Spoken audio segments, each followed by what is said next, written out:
오늘 말씀은 믿음의 문이 열리다라는 제목으로 같이 은혜를 나누겠습니다. 이 본문 말씀은 성령으로 시작한 바울과 바나바가 오늘 14장에서 이제 1차 전도 여행이 끝나는 거예요. 1차 전도 여행을 마치고 귀환하는 그런 내용을 기록하고 있는데, 자, 성령 충만해서 선교를 시작했어요.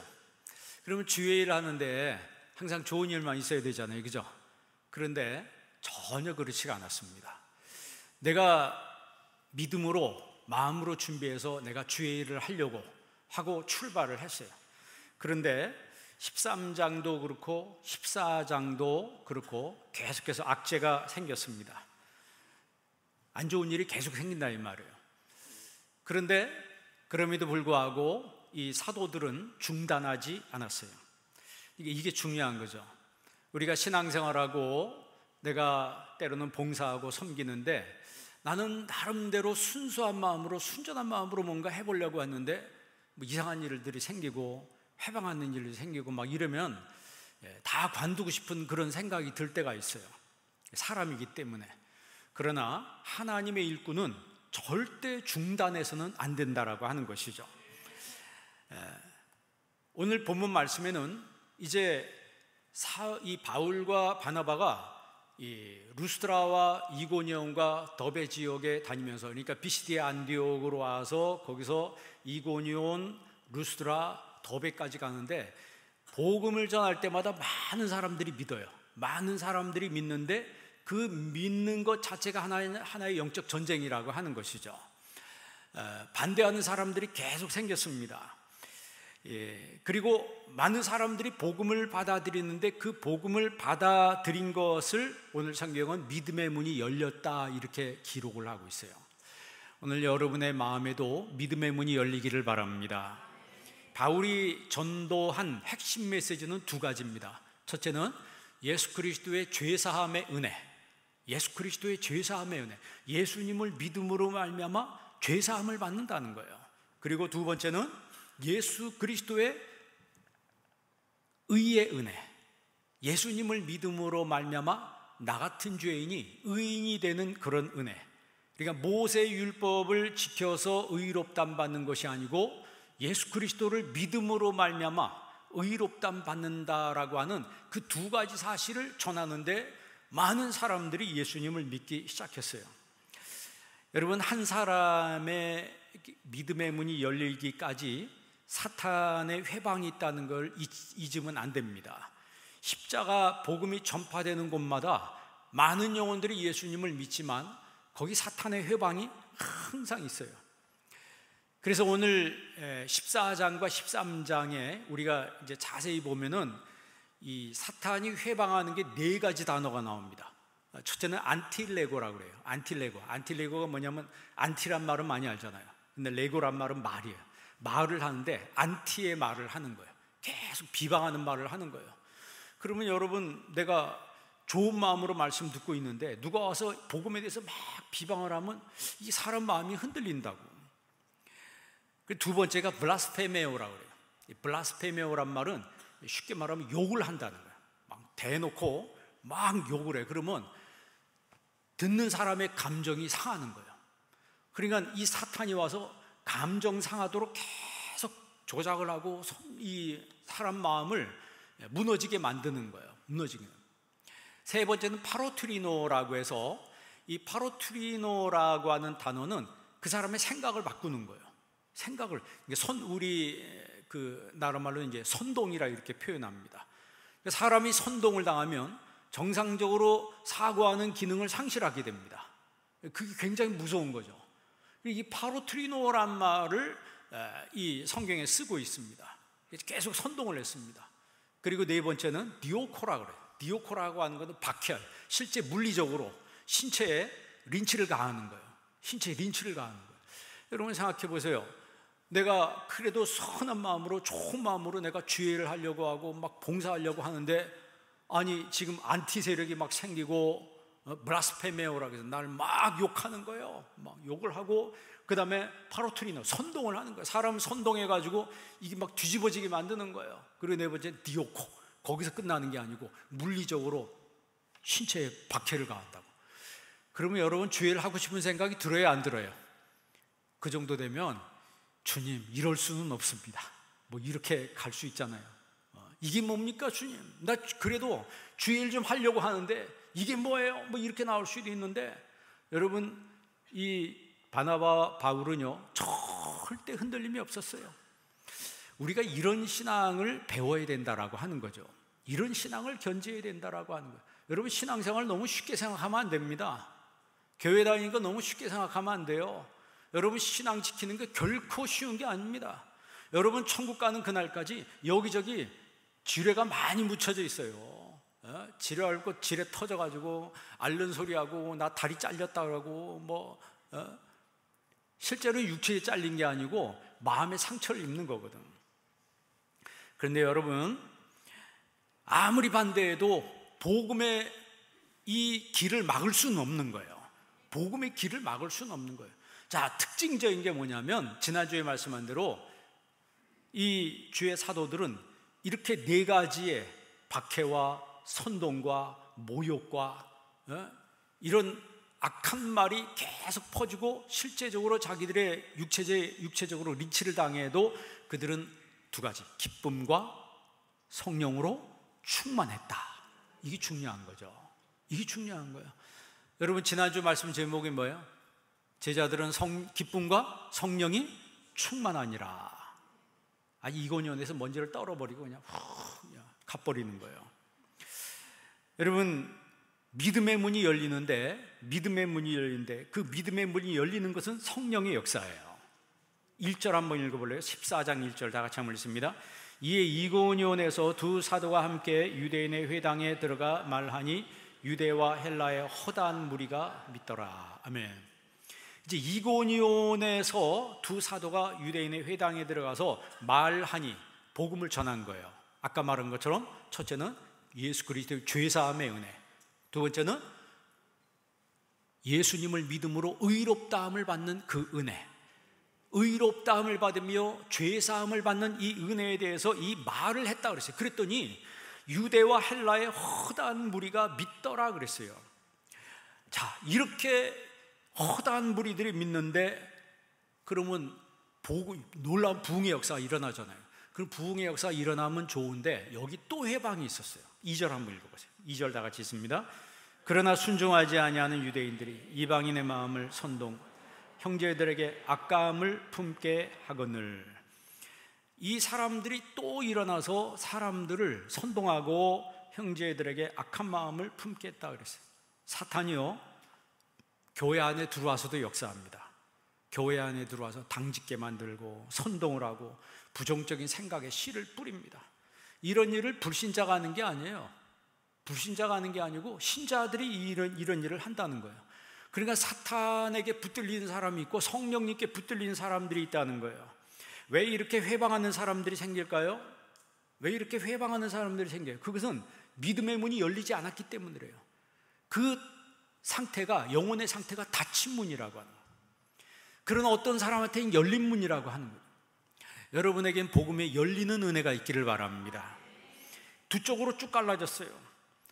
선동한 유대인들을 따르는 사람들과 사도들을 따르는 사람, 두 쪽으로 갈라졌어요. 여러분 바울도요 믿음의 문이 열리기까지는 엄청난 박해를 한 사람이에요. 무자비하게 박해를 해댄 사람이 이 사울이었죠. 그러다가 예수님 만나가지고 뒤집어진 거 아니에요. 예수님 만나 뒤집어졌어요. 이방인과 유대인들은요 바울과 바나바와 이 사람들의 무리를, 이 사도들의 무리를 모욕하며 돌로 치려고 막 달려들었어요. 이 사실을 알고 이 두 사도들은, 또 그의 제자들은 루스드라와 더베 지방으로 피신을 했습니다.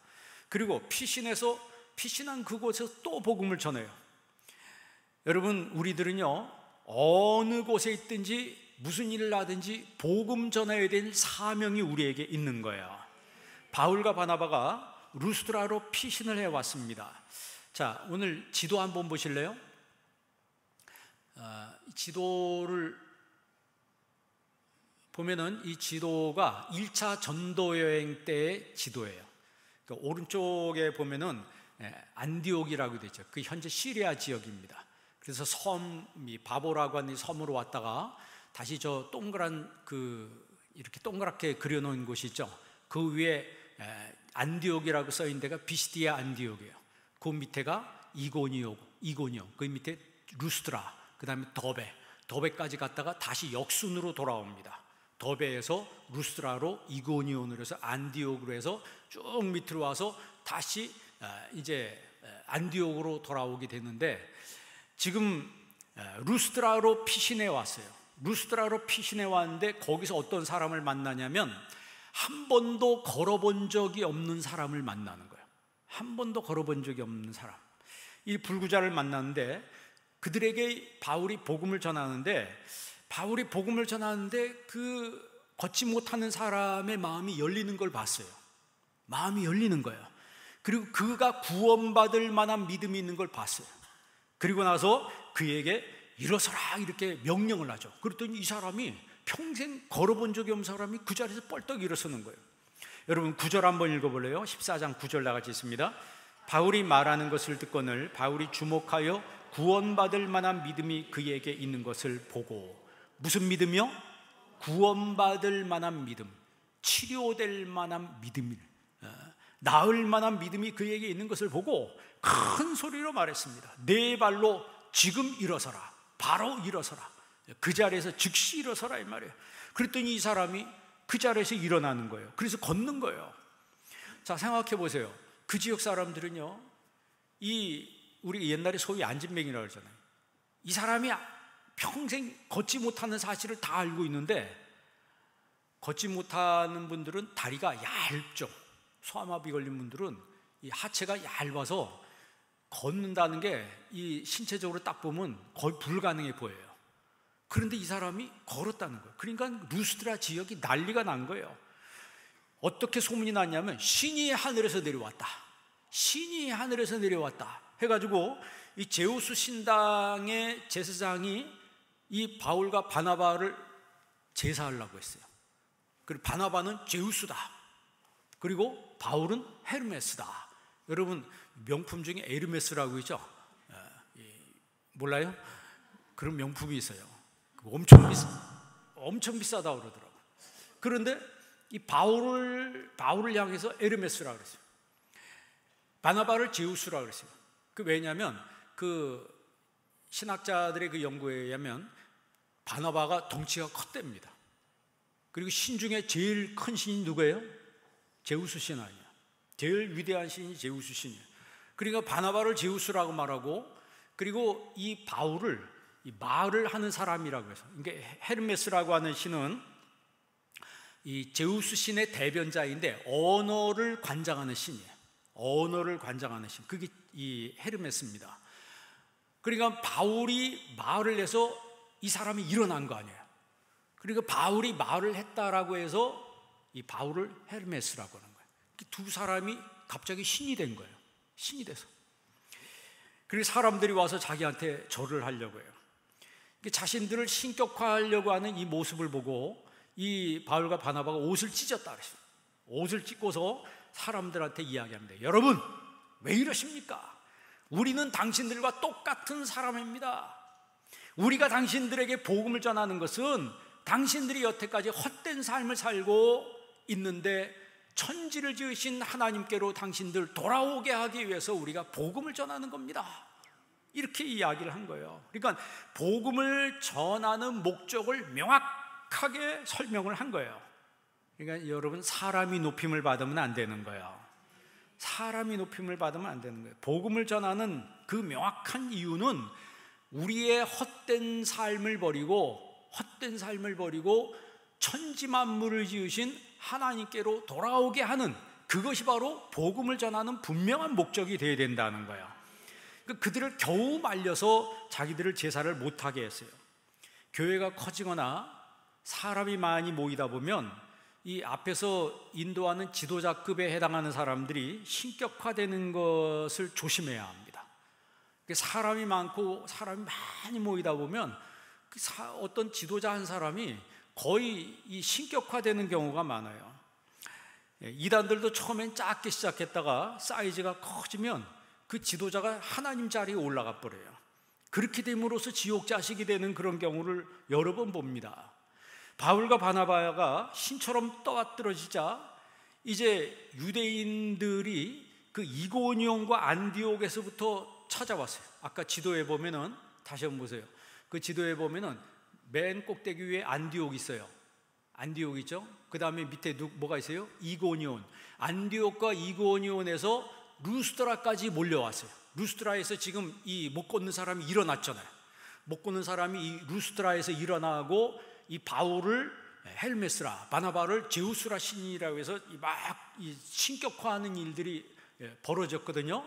그걸 이 두 사람이 막았죠. 그런데 이 사실을 알고 이 안디옥과 이고니온에서 유대인들이 몰려와서 바울을 돌로 쳤습니다. 그 19절에 보면은 유대인들이 안디옥과 이고니온에 와서 무리를 충동하니 그들이 돌로 바울을 쳐서 죽은 줄 알고 시외로 끌어다 치니라 그랬어요. 그러니까 돌로 때렸어요. 여러분, 돌에 맞아 순교한 사람이 누구예요? 스데반입니다. 돌에 맞아서 죽었어요, 살았어요? 죽었어요. 그러니까 바울도 똑같이 돌에 맞아서 죽은 거예요. 안타까운 거는 유대인들이 나타나서 충동질을 하니까 바울을 신처럼 떠받들었던 사람들이 같이 돌변했다는 거예요. 그 사람들이 같이 돌을 던진다는 거예요. 죽음으로 내몰았다는 거예요. 조금 전까지 신으로 경배했던 사람들이 어떻게 이렇게 사람들이 돌변할 수 있을까요? 그러니까 이 파로트리노라고 하는 이 선동이라고 하는 게 굉장히 무섭습니다. 정치인들이 제일 잘하는 게 뭐예요? 파로트리노예요. 선동을 하는 겁니다. 그래서 사람들의 생각을 블라스페메오, 그래서 생각을 바꿔놓는 거예요. 그러면 누구 편이 되는 거예요? 제가 예전에도 한번 얘기했는데, 정치인들이요, 국민들이 사이좋게 지내면 정치인들은 할 일이 없어요. 자기들은 망해, 직업을 잃어. 그러니까 싸움을 붙여야 돼요. 국민들을 싸움을 붙여야지 정치인들이 목적에 성공하는 거예요. 그리고 자기 편이 생겨. 왜냐하면 싸움을 붙이면 편이 갈라지거든. 그러면 정치인들은 한쪽 편만 내 편으로 삼으면 돼요. 한쪽 편은 버리는 카드로 쓰는 거예요. 여러분, 국민들이 이걸 모르니까 여기 선동당해가지고 맨날 어디 가서 이거 하고 저거 하고 그 정치인들 쫓아다니는데 목숨 걸고 쫓아다니더라고. 여러분 중에 그런 사람 없기를 바랍니다. 성경이 명확하게, 여러분, 파로트리노라고 하는 이 선동이라고 하는 것이 생각을 바꾸는 거예요. 기존에 내가 정상적인 생각을 갖고 있었는데 정상적인 사고를 못하는 사람으로 바뀌었어요. 그런 선동당한 사람한테는요, 아무리 얘기해도 못 알아들어요. 못 알아들어요. 성경은 지금 여기 이 바울과 바나바를 신격화하던 제우스 신으로, 헬메스 신으로 섬기려고 했던 이 사람들의 무리를 오클로스라고 말합니다. 제가 예전에 오클로스란 말 많이 썼죠. 오클로스라고 하는 무리가 있고 라오스라고 하는 무리가 있어요. 라오스는 뭐라고 번역하면 백성이라고 번역해요. 그들은 택하신 하나님의 백성이라고 할 때는 라오스라고 씁니다. 그러나 오합지졸 같은 무리들이라고 하는 표현할 때는 오클로스라고 해요. 지금 여기에 있는 이 사람들, 이 바울에 대해서 돌을 들고 같이 돌을 던지는 이 사람들은 오클로스예요. 민중신학이라고 여러분 얘기 들어봤습니까? 소위 이제 진보신학인데, 민중신학에서 강조하는 건 민중이에요. 그러니까 민중이 오늘 이 성경 이 번역하면 이제 오클로스거든요. 이 사람들은 절대선입니다. 무슨 짓을 하고 무슨 일을 하든 이 사람은 절대선이에요. 그리고 반대에 서 있는 사람들은 절대악이에요. 이것을 해서 이 국민들을 이분법으로 쫙 갈라놓습니다. 갈라놓는 거예요. 민중은 절대선이기 때문에 무슨 짓을 해도 그 사람들은 틀린 게 아니에요. 그 문화혁명 얘기를 예전에 했었는데, 문화혁명 때 여러분 홍위병들 있잖아요. 홍위병들이 한 일이 뭐예요? 제가 몇 달 전에 설교할 때도 얘기했는데, 그 중국 사람이 만든 영화입니다. 미국에 있는 그 넷플릭스에서 중국 사람이 만든 그 삼체라고 하는 영화. 저는 그 첫 부분만 봤다고 그랬어요. 그 첫 부분에 이 대학생들이, 북경대 학생들이 자기의 그 물리과 교수님을 붙잡아다가 묶어놓고 때려 죽이는 거예요. 아인슈타인의 상대성 원리를 가르쳤다고. 아인슈타인의 상대성 원리를 가르쳐서 서구 문명을 받아들이고 가르친 반동분자라고. 사람들이 있는 데서 때려 죽이는 거예요. 그러니까 머리가 똑똑하다고 정상적인 사고를 하는 건 아니에요. 성경적인 사고가 똑바로 들어가 있어야지 정상적인 사고를 하는 거예요. 여러분은 무리가 되지 마시고 하나님의 백성이 되시기를 바랍니다. 지금 이 무리들이 바울과 바나바를 신처럼 떠받들었다가 선동당하니까 돌을 던져서 같이 죽이는데 동참을 한 거예요. 그래서 실제로 죽었어요. 여러분 20절 한번 읽어볼래요? 20절 다 같이 한번 읽습니다.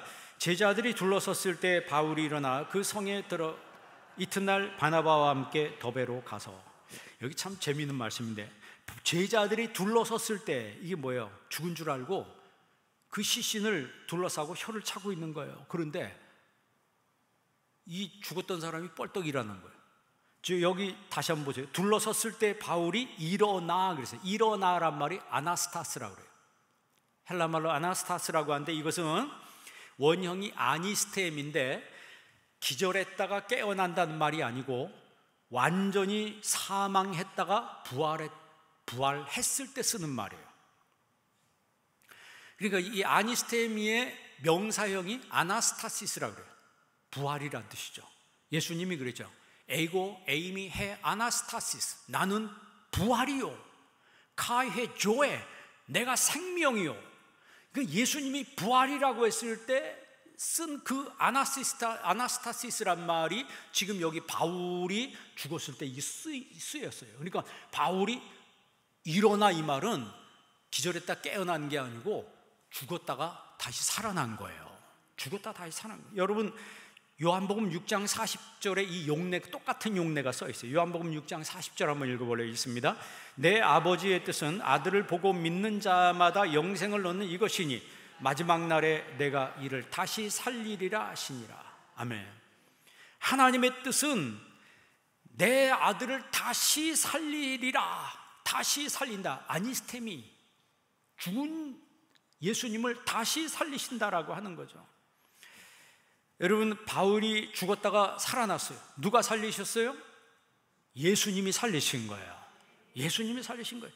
여러분 박해가 있고 핍박이 있을 때 진정한 믿음은 숨겨지는 게 아니고 드러나는 거예요. 드러나는 거예요. 바울은 일어나서 자기 자신을 돌로 쳐 죽였던 그 루스드라로 다시 들어가요. 이 제정신이 아니죠, 어떻게 보면. 지금 루스드라에서 돌 맞아가지고 성 밖으로 시신을 내 던졌다 그랬어요. 그런데 뻘떡 일어서서, 죽은 줄 알았는데 바울이 일어서서 다시 루스드라로 들어가는 거예요. 여러분 보통 사람 같으면 죽었다 살아나면 들어가요, 안 들어가요? 거기 안 들어가겠지. 딴 데로 빙 돌아서 가겠지. 그런데 바울이 루스드라로 들어가는 거예요. 너무 의연한 거예요. 누가 그렇게 돌을 맞고 멀쩡히 살아 돌아오리라고 상상이나 했겠어요? 그런데 이런 바울의 모습을 보고 아마 유대인들이 얼이 빠졌을 겁니다. 얼이 빠졌을 거예요. 분명히 뭐 했는데? 죽었는데. 스데반은 돌에 맞아 죽었잖아요. 그런데 바울은 돌에 맞았는데 이게 살아나는 거예요. 이런 바울의 모습을 보고 아마 넋이 나갔을 겁니다. 오히려 바울보다 유대인들이 더 무서웠을지도 몰라요. 그 사람들이 더 무서워했는지도 몰라요. 저건 사람이 아니다. 저건 사람이 아니다. 자, 바울의 행선지를 보세요. 그리고 나서 루스드라에서 다시 더베로 갑니다. 지도 한번 다시 한번 보여줄래요?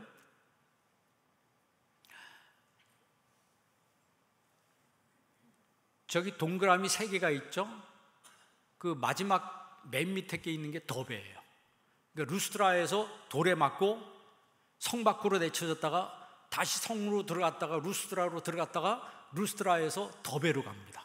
더베, 이제 1차 전도여행의 마지막 끝지점이에요. 그래서 다시 역순으로 이제 돌아오게 되는 것이죠. 그러니까 자기를 돌로 쳤던 그 루스드라에서 더베로 가서 더베에서 복음을 전합니다. 복음을 전하고 다시 역순으로 해서 루스드라로 해서 이고니온으로 해서 비스디아 안디옥으로 해서 그리고 다시 안디옥으로 돌아오게 돼요. 그 안디옥이 복음의 사령부 교회죠. 복음의 사령부 교회 안디옥으로 돌아와서 1차 전도여행이 마치는 거예요. 우리 교회가 복음의 사령부 교회가 되도록 기도하시기를 바랍니다. 이 두 사람이 끝까지 사역을 감당하는 것은 안디옥 교회가 기도로 지원하고 물질로 지원했기 때문에 이 사역을 감당하는 거예요. 바울이 각성에 다니면서 부탁했던 말씀이 뭐예요? 이 믿음에 머물러 있으라는 거죠. 이 믿음에 머물러 있으라는 거예요. 보통 사람 어려움이 오면 이 믿음에 이탈합니다. 믿음에 탈선해요. 그런데 바울은 이 복음에 머물러 있으라고 부탁을 하는 거예요. 22절 한번 읽어보세요. 22절 다 같이 있습니다. 제자들의 마음을 굳게 하여 이 믿음에 머물러 있으라 권하고, 또 우리가 하나님의 나라에 들어가려면 많은 환난을 겪어야 할 것이라 하고. 아멘. 이 믿음에 머물러 있으라, 마음을 굳게 하고. 하나님 나라에 들어가려면 뭘 겪어야 된다? 환난을 겪어야 된다. 바울이 자신이 받은 환난을 담담하게 표현하고 있는 거예요. 여러분, 힘들다고 난리치지 않았어요. 엄살 부리지 않았습니다. 여러분, 신앙생활하면서 엄살 부리지 않기를 바랍니다. 봉사하면서 힘들다는 소리 주님 앞에 기도할 때 하세요. 사람 앞에 오면 전념돼요. 주님, 나 힘들어요. 나한테 힘 주시고 끝까지 감당할 수 있게 해주세요. 이래야지 사람한테 얘기해. 나 힘들어, 나 못하겠어. 그러면 그 사람한테 전념이 된다니까. 그런데 이 사도들은요, 엄살 부리지 않았습니다. 헤롯이 여러분 야고보를 죽이잖아요. 야고보 사도를 죽입니다. 그리고 사람들이 너무 유대인들이 좋아하니까 베드로도 체포했어요. 베드로도 죽이려고 하는데 베드로는 천사가 동원돼서 베드로를 살리잖아요. 여러분, 야고보 죽이고 베드로도 죽이려 했던 그 헤롯이 어떻게 돼요? 충이 먹어 죽잖아요. 그러니까 쉽게 말하면 벌레에 물려 죽은 거예요. 여러분, 요즘 벌레에 물리면 죽는다고 그래요. 진드기에 물리면 뭐 한다고요? 진드기 조심하라고 그래요. 저는 8년 전인가요? 그때 유럽에 갔을 때 빈대한테 물린 적이 있어요. 죽는 줄 알았어요. 얼마나 아픈지. 나는 평생에 빈대한테 물린 적이 그때 처음이에요. 외국 나가서 물렸어요. 빈대는 빈대떡이나 무쳐 먹지 그거만 생각났지 빈대가 뭔지도 몰랐어요. 어떻게 생긴지도 모르고. 그런데 자고 일어났는데 여기 너무 아픈 거예요. 여기 어깨인 쪽에 이빨 자국이 2개가 딱 나 있더라고. 근데 알고 보니까 빈대에 물린 거예요. 아, 근데 이게 낫지도 않는 거예요. 낫지도 않는 거예요. 그 선교한테 선교비 없어서 싼 방에서 잔다고 싼 호텔에서 잤는데 그 호텔 청소 제대로 안 해놔가지고 빈대가 있는 거예요. 그래서 다음부터는 예약한 목사님한테 절대 싼 데 예약하지 말라고. 아주 그냥 그 외국인 나가는 내내 아픈 거예요. 빈대에 물려본 적 있어요? 그래가지고 잠자리 되면 막 이불 뒤져봐야 돼. 깨끗한가? 그 비계 밑에 있다가 물린 것 같아. 헤롯이요, 충이 먹어 죽었다 그래서 먼저 성경에. 그 말은 뭐예요? 벌레 한 방에 죽은 거예요. 사람이 그렇게 죽을 수도 있는 거예요. 베드로가 죽을 지경에 처했을 때 하나님이 천사를 보내서 그를 살리잖아요. 유대인들의 귀부인과 유력자들을 선동해서 지난주에 13장에 이 사람들을 선동해서 바울과 바나바를 박해했습니다. 그러니까 오늘 말씀에 뭐라 그래요? 하나님 나라에 들어가려면 많은 환난을 겪어야 할 것이다. 여러분 생각해 보세요. 자, 이런 아까 4가지 박해가 있었다 그러죠. 안틸레고, 블라스페메오, 파로트리노, 디오코. 이게 뭐야? 비방하고 선동하고 욕하고 그리고 신체에 린치를 가하는 이 4가지로 무섭게 이 두 사도를 옥죄고 욕하는데 이 두 사도들은 뭐 했다고요? 기쁨과 성령이 충만했다. 야, 이거요 성경 읽으면 막 전율이 되는 것 같아요. 소름 끼쳐. 어떻게 이런 사람들이 있냐? 여러분 이렇게 할 수 있어요? 사방에서 옥죄고 마지막에는 내 몸에 신체에 린치를 가하는데 내가 끝까지 기쁨과 성령으로 충만할 수 있냐 이 말이에요. 우리들은요 이 4가지 중에 하나만 당해도 나 다 필요 없어. 거의 태반이 그래요. 거의 태반이 그런데 오늘 이 사도들을 성경을 사도행전을 잘 보면 영적으로 무장된 사람이라고 하는 거죠. 이 사람들은 그야말로 라오스입니다. 하나님의 선택된 백성들이기 때문에 그런 것들을 이겨나갈 수 있는 영의 능력이 그들에게 있었다라고 하는 거예요. 그래서 바울은 환난을 당할 때마다 내게 당한 일이 내가 투옥된 감옥에 들어가는 거예요. 복음의 진보가 된 줄 너희가 알기를 원함이라 그랬어요. 어떻게 여러분 감옥에 들어간 게 복음의 진보가 됩니까? 그런데 바울은 여기서도 나에게 복음의 문이 열리도록 기도해달라고 그랬어요. 감옥에서도 전도해서 감옥에서 믿는 사람들이 생겼다는 거죠. 그러면서 바울이 감옥에 갇힌 것을 기뻐하는 사람들이 있었어요.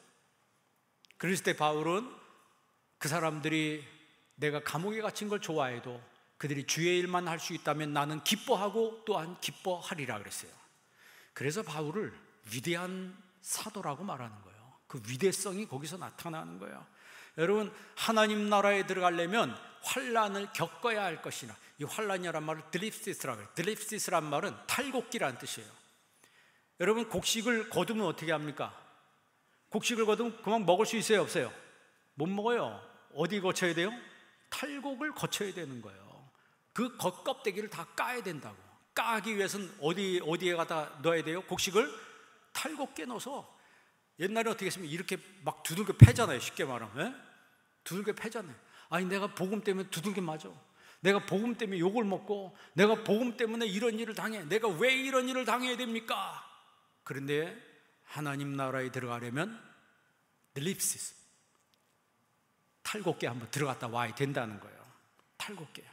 여러분, 낱말 좋아하게 하고 늘 낱말하는 거 좋아하고 비판적인 사람들은요, 자기 삶에 심각한 문제가 생기면 그 일을 중단합니다. 그런 일을 중단해야 돼요. 그러니까 오히려 어떻게 보면 하나님이 이런 탈곡기를 우리한테 보내주실 때가 있어요. 그것은 그 탈곡기로 말미암아, 드립시스, 환란으로 말미암아 우리 영혼이 깨끗하게 정결하게 된다라고 하는 것이죠. 환란을 거친 사람은 함부로 말하지 않습니다.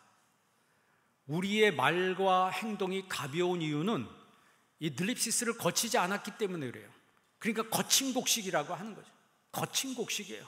이게 탈곡기에 들어가서 그냥 거친 그 탈곡기를 한번 두들겨 맞아서 이게 껍데기가 다 뺏겨져야지 알곡이 됐는데, 이 알곡이 이 겉에 껍데기가 뺏겨지지 않은 거예요. 그렇기 때문에 우리 말이 거칠고 행동이 거칠고 그런 거예요.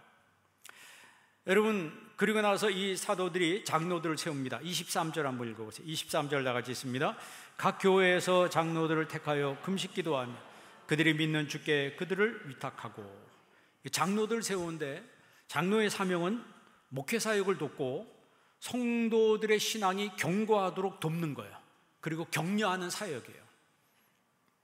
어느 분이 막 힘들다고 그러면 우리 장로님들이, 권사님들이 괜찮아, 우리 주님이 함께 하시니까 힘내세요, 내가 기도하겠습니다. 이게 바로 교회 직분자들이 해야 될 사명이라고 하는 거죠. 그러니까 위로하고 힘을 주는 사역을 하는 거예요. 그리고 많은 면에서 본이 되어야 된다라고 하는 것이죠. 이렇게 교회 여러 곳에서 믿음의 문이 열릴 때 그런 교회의 부흥의 역사가 일어나는 거예요. 여러분은 믿음의 문이 열리면요, 그 믿음에 머물러 있어야 합니다. 믿음의 문이 열리면 그 믿음에 머물러 있어야 돼요. 제가 새벽에 그런 말씀 했습니다. 지난주 새벽에 부자 청년이 예수님 찾아와서 질문을 하죠. 선생님, 내가 어떻게 해야 영생을 얻으리까? 그 성경 잘 보면요, 이 부자 청년은 끝까지 선생님이라고 그래요. 예수님을 끝까지, 처음부터 끝까지 선생님이라고 불러요. 그런데 바울은 예수님을 처음 만날 때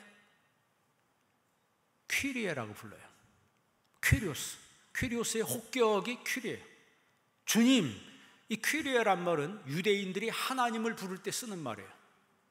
이 말의 의미는 바울이 예수님을 만나는 그 처음 한마디에 그냥 깨진 거라는 거예요. 와장창 깨져버린 거예요. 그래서 주님, 퀴리에라고 부른 거예요. 그런데 이 부자 청년은 처음부터 끝까지 예수님 선생님이라고 불렀어요. 자, 제가 질문해 볼게요. 여러분에게 예수님은 선생님입니까? 주님입니까? 주님이에요? 그럼 오늘 저녁 예배 다 나오세요? 핑계대지 말고 주일은 온전히 지켜야 되는 거예요. 선생님이니까, 선생님이 어려운 말 하니까 어렵도다 하고 그냥 가는 거예요. 사람의 인간의 지식으로 믿는 게 아니고 우리는 예수님이 나에게 하신 말씀, 이게 하나님의 말씀으로 들어야 된다는 거죠. 그러니까 믿음의 문이 열리면 어떤 상황도 이해합니다. 어떤 상황도 극복하는 거예요. 어떤 상황도 소화시키는 거예요. 어떤 목사님이 그 신방을 갔는데 여자 집사님이 진주 목걸이를 하고 있더래요.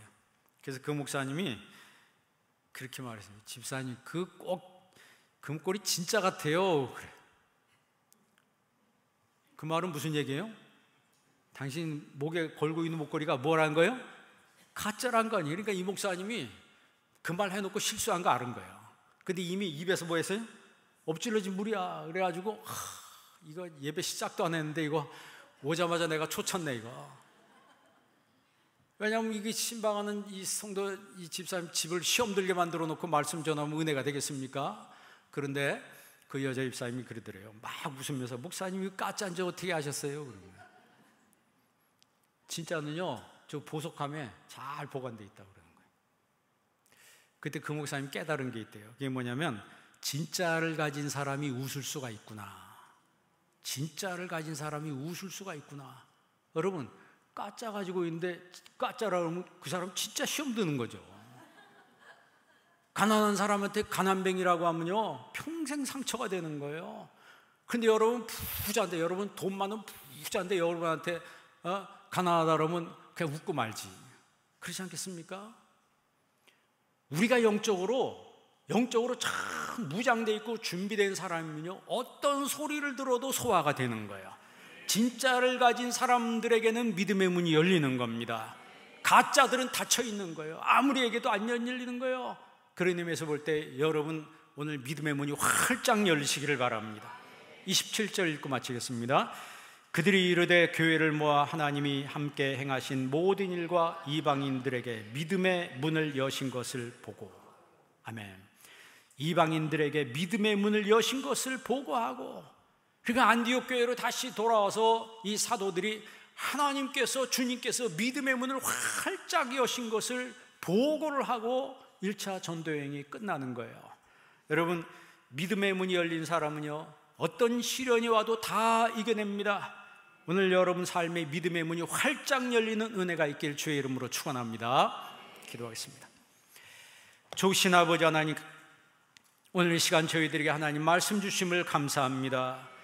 우리 마음속에 닫힌 문이 있었다면, 닫힌 마음이 있었다면 이 시간 말씀을 통하여 활짝 열리는 은혜가 있게 하여 주시옵소서. 우리 한빛 성도님들 한 사람 한 사람 붙들어 주시옵시고, 저들의 삶에 복음의 문이 열리게 하여 주옵시고, 믿음의 문이 활짝 열리는 은혜가 있게 하여 주옵소서. 예수님의 이름으로 기도합니다. 아멘.